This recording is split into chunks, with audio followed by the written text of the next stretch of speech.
Ambassador Gill, we now invite Senator Anette Thomas-Sanford.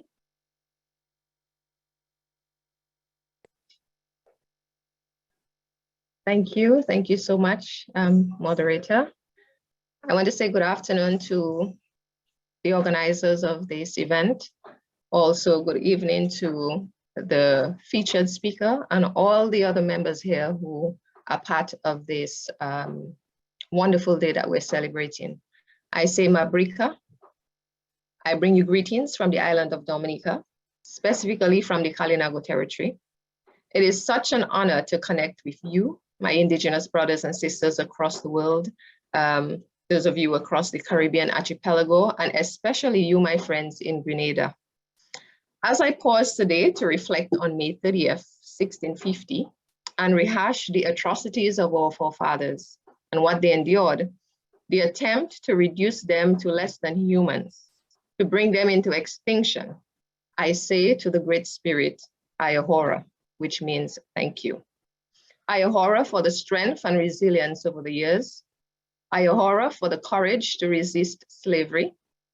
Ayahora for the spirit of perseverance. Ayahora, we are still here. Look at us, 500 years later. We have been forced to make French and English our language. Our language, the epitome of our tradition, that has been buried under the piles of brutality and evil quest of the European history. But we are still here, very much the same in appearance across the Caribbean. We are Kalinagos, the survivors. We hold true the spirit and legacy of the Kalinago people across the Caribbean. They called us warlike, like the previous speaker said, a stereotype that's still fostered, that is still within the Caribbean region.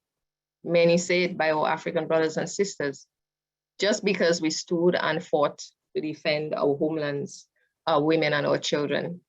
We long for the day that our history will reflect the truth. We are defenders of the earth, Mother Nature, of whom man is offshoot. So here we are today, rewriting history, because we know better, that it was the colonizers who were warlike. And when we read of the excerpt from Bartolomé de las Casas, a very close friend to Christopher Columbus, in his diary, he said he cringed and he trembled when he saw what the Europeans were doing to the indigenous people. They were using their blades on them for fun. This is the treatment we received, savagery at its worst. As we reflect on how our ancestors in Grenada chose to plunge to their deaths, a vivid act of resistance to slavery, so too today, many indigenous people around the world are resisting the powers of ultimate assimilation. The resident schools were shut down in 1997 in Canada, a place where hundreds of indigenous children died whilst being forced to forget their language and culture. Many indigenous people and tribes are now standing up to protect their lands, the cultural practices of music, dance, dress, foods, and many, including Dominica, are embarking on a mission to revive the indigenous language, a significant element of who we are as indigenous people. And so, as we struggle to have our indigenous rights recognized, I have faith that one day it will come to pass. And I have faith that you in Grenada will get the opportunity to celebrate your very own Indigenous Day. Ayatina Kalinago means I am Kalinago. I am proud to be Indigenous. My Indigenous brothers and sisters in Grenada, be proud of who you are. There is no better time than now for our communities across the Caribbean archipelago to unite in forces and demand the respect and reparative justices that we deserve. The advent of technology and social media now brings us closer together than ever before. Let us not let this opportunity pass us by.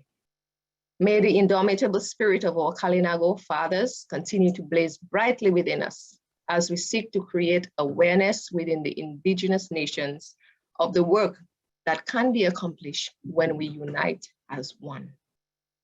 I guarantee you, when we do that, we'll be able to move mountains. I thank you once again, the organizers, for the opportunity to connect with you, the indigenous people of Grenada. on this very important day.